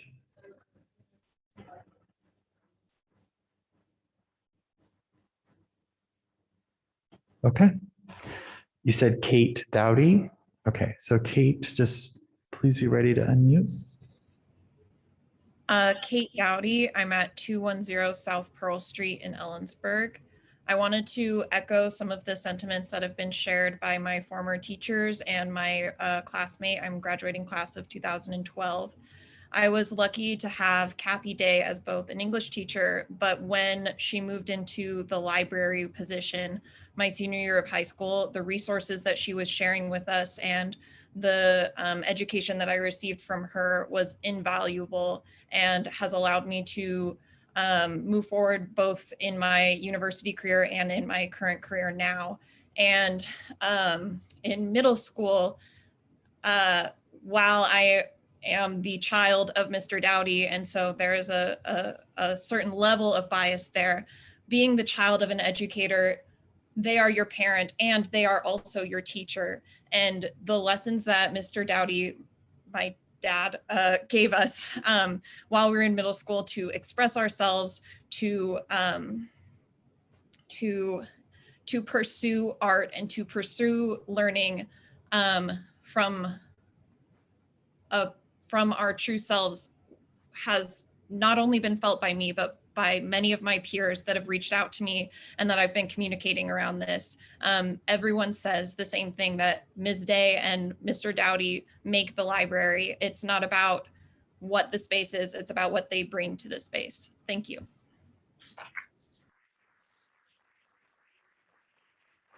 Thank you.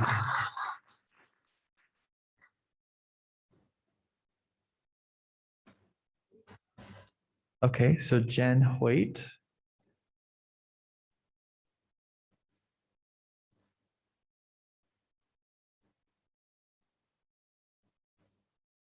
Did we lose her on Zoom? Okay.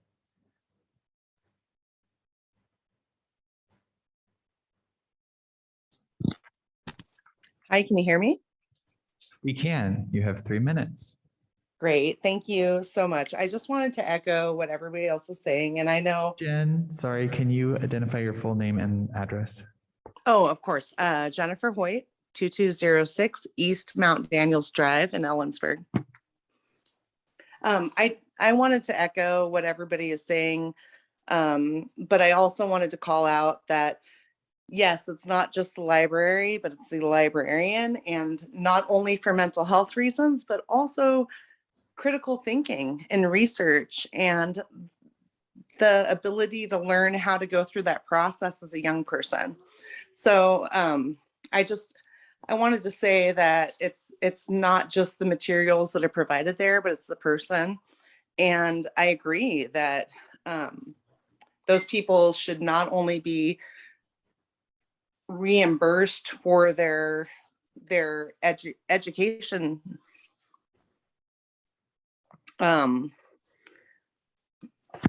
value, but also for the fact that they teach students how to research, how to think critically, and how to have a safe space to come and talk to somebody. That's all I've got. I'll leave it at a minute. Thank you. Thank you. So Leslie, back to in person? Okay.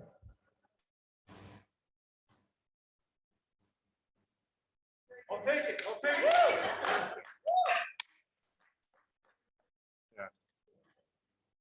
Nick Meisterk, 1607 West Dry Creek Road in Ellensburg, Washington. The high school also has a letter forthcoming, but I just wanted to pull some salient points from the letter to talk about Kathy Day and what her loss would mean to us. So what do we as a school, as a community, lose when an essential cog in the school's operations is removed? We lose someone who assists students with navigating how to write strong papers, cite sources, and do research. We lose somebody that works with students who have taken online classes so that they are successful and learned individuals. Kathy has overseen many students who have done credit retrieval at the high school in the library. She has also team taught cross-curricularly to inculcate methods of writing, editing, and researching, grading essays for many content area teachers to support writing across the curriculum in Common Core standards. She has also worked to provide a safe place before and after school to foster student growth outside of the classroom setting, including SAGA. She has also assisted with the teaching and structure of Excel as it grows as our alternative high school.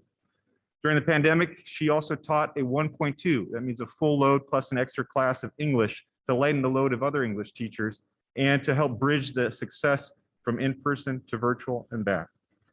She's also an integral part of the English Department Professional Learning Communities, the PLC, which we have been going over for the past couple of years as a district. She has also provided counsel to administrators in all buildings and at all times and at all levels regarding policy in the district.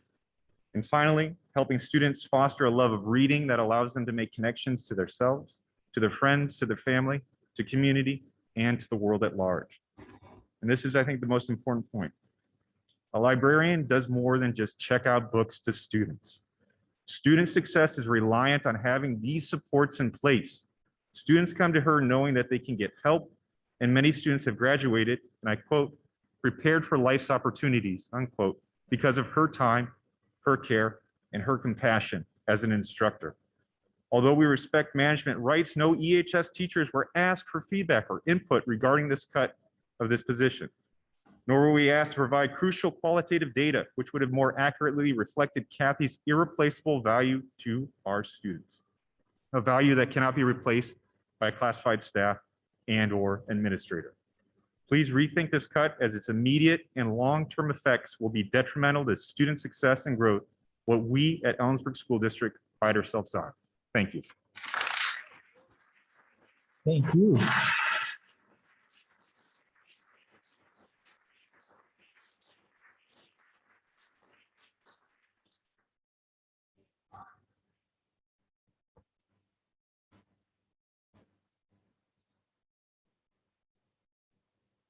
Gay, Ott.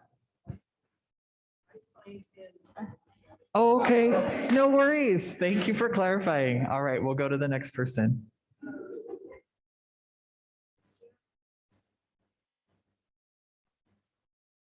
Hashimoto. All right. Jeff Hashimoto, 6170 Manastash Road. I'm also Meg Ludlam's son, and I just wanted to say you make me so proud, and I love you. And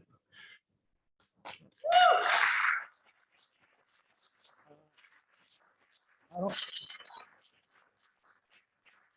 don't know that we'd have this building or the other buildings without you, and you've done so much for the district. It just makes me so proud to be your son. So I wanted to speak about the library issue. I just wanted to say that I recognize how difficult it is coming to the district office every day and trying to figure out how to manage the funds. And a board, I appreciate how difficult those choices are. I wanted to just share a couple experiences. I also teach ninth grade, and today's New York Times education briefing just talked about an unmatched reading crisis. As the pandemic enters its third year, a cluster of new studies show that about a third of children are missing reading benchmarks, up significantly from before the pandemic. In my ninth grade class, just a couple anecdotes. I get to coach and I get to run with students and talk with them, which is really fun. A lot of students have told me that Quizlet got me through Edgenuity, meaning that their idea of internet research was to copy the questions from Edgenuity into Google and then paste the answers back into Edgenuity, and that actually gives you a high school credit. Last month in my ninth grade class, we did a research project on an element, and Tasha, your son, was in that class, and it took me a while to realize that students were doing their research by just typing things into Google, and they weren't even going to the page. Google will display some text, and that was their source. That was their idea of research. It took me like a class period to realize I'm asking, where did you get this information? And then, oh, just Google. And they weren't even going to the pages. So Kathy Day has come to my class in previous years and hope to do this again, and taught a lesson in using reputable sources, helped vet and edit student papers, and worked one-on-one with students, because it takes a huge amount of time to really help coach students through that process. So just a couple of things that I wanted to share. The last thing I just wanted to say is there's a lot of people here. I don't know that 8:10 is, I don't know that something magical happens. I know I'm already really hungry, but you know, I'd like to maybe consider letting everyone speak. So thank you. Thank you.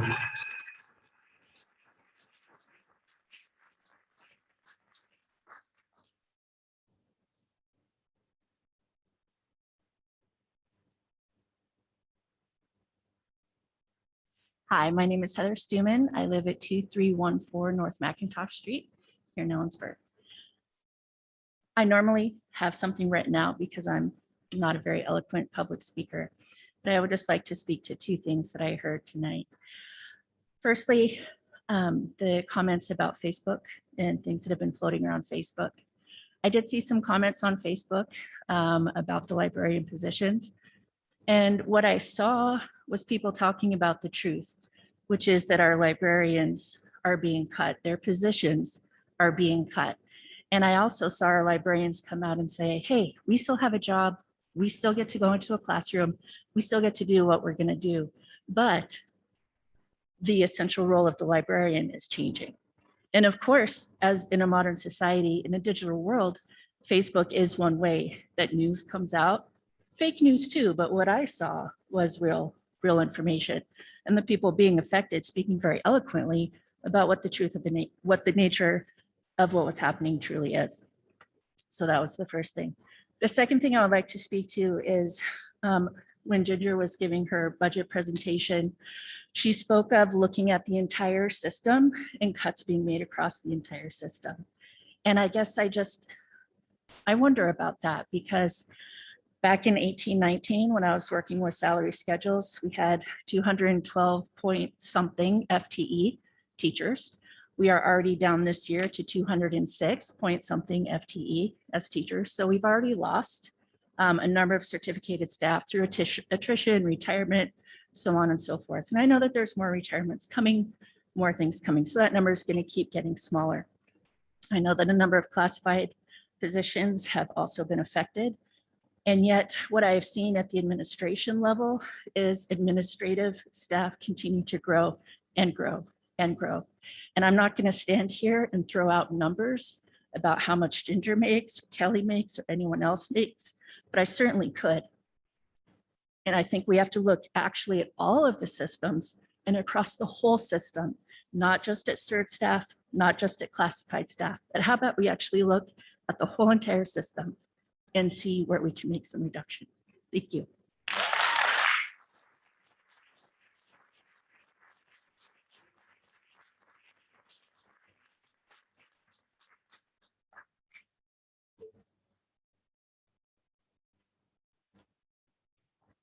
I'm David Coppin Lanigan, 1704 Sparrow Knoll Avenue. And I'll just start with one part about the budget that I don't understand, and I'm going off limited information. But if the librarians that are being cut are going to be transitioned into a job that has equal pay, what money is being saved? And I know it's a rhetorical question, you can't answer. I'll just say that. And I'll say I'm a junior at the high school right now. I've had the privilege to be a student under three incredible librarians, Lisa Withrow, Pat Dowdy, and Kathy Day. And they've all demonstrated to an incredible degree that librarians are on the front lines of staff-student relationship building. And they're literally saving lives. You know, kids that come into the library for refuge and for a safe space and just to rest. And the librarians in the Ellensburg School District,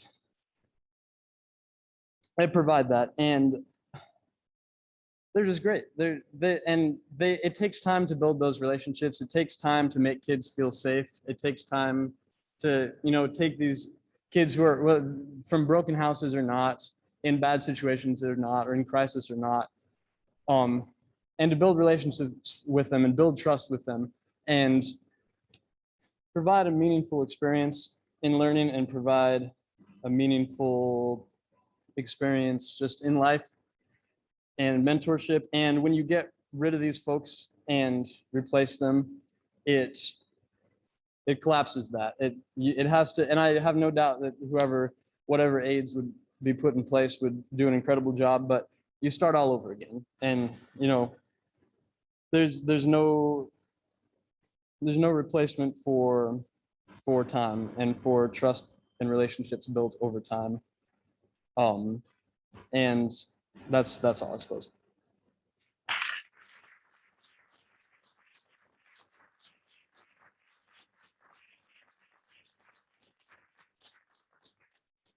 Thank you.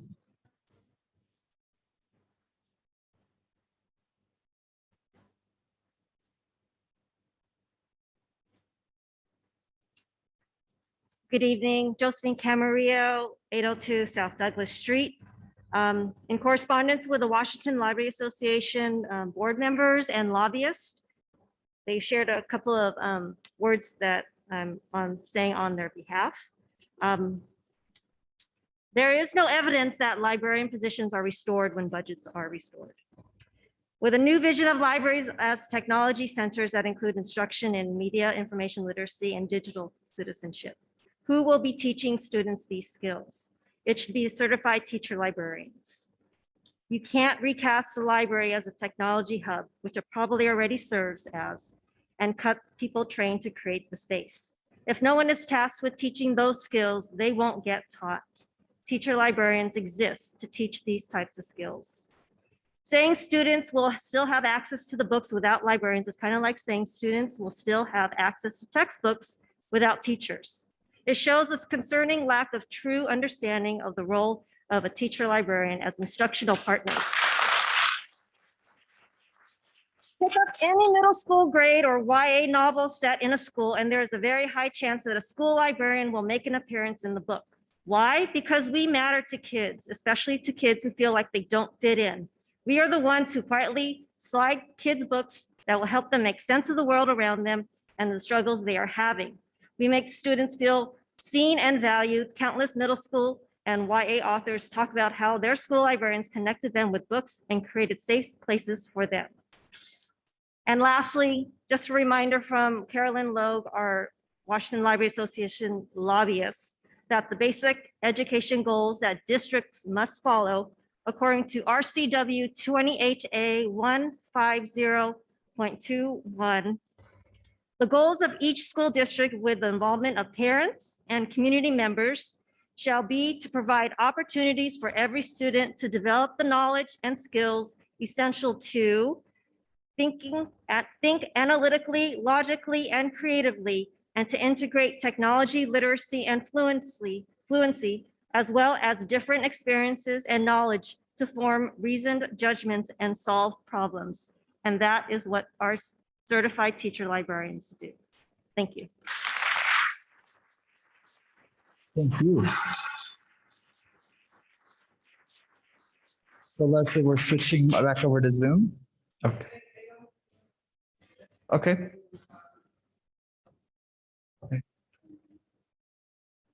Okay. And we still have 8 minutes left. So it looks like, is it Nate Bradshaw that's on Zoom? Okay.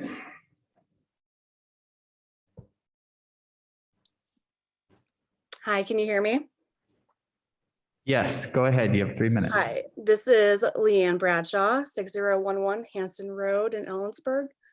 I am the daughter of Kathy Day, and I just didn't feel like I could sit here in this meeting and hear everyone say all these amazing comments about my mom without saying something myself. I'm sorry if I'm gonna get emotional. My mom was, she was a single mom. She worked so hard to get to where she is today. I spent so many hours sitting in her classroom, attending meetings, attending clubs. I just remember watching her work so hard. And when we moved here, she was just so excited to come to Ellensburg. Ellensburg used to be such a great place to come to. This is where everyone wanted to come. And I watched her grow her career here and work with EEA and be board president, and just all the resources and time and passion that she has put into this school district and the students. And she taught English, and I saw her go through her library certification, and then she became the librarian, and that was just one of her biggest goals. So just to see what's going on right now is really heartbreaking. It's detrimental to the students, to the district, to the community. As a parent with 2 young kids, some of these decisions make me hesitant to stay in Ellensburg and have my kids go to the Ellensburg schools. That's all I have to say. I really hope the board reconsiders. Yeah. Thank you. So Leslie, do we have anyone else either on Zoom or in person for public comment? All right. Then I'm going to close public comment. Ginger, are there any clarifications? Not at this time? Okay.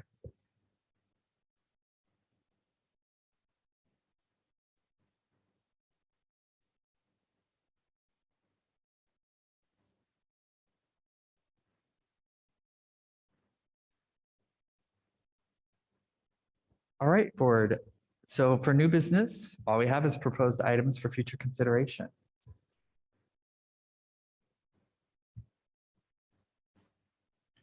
I see a lot of shaking heads of no, so that would take that there is nothing there. Do we have an executive session tonight? We do not. Anything for board calendar? Are there any clarification and next steps? Okay.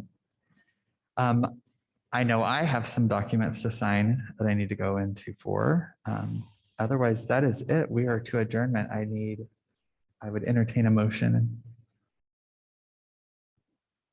I think Meg, come on now.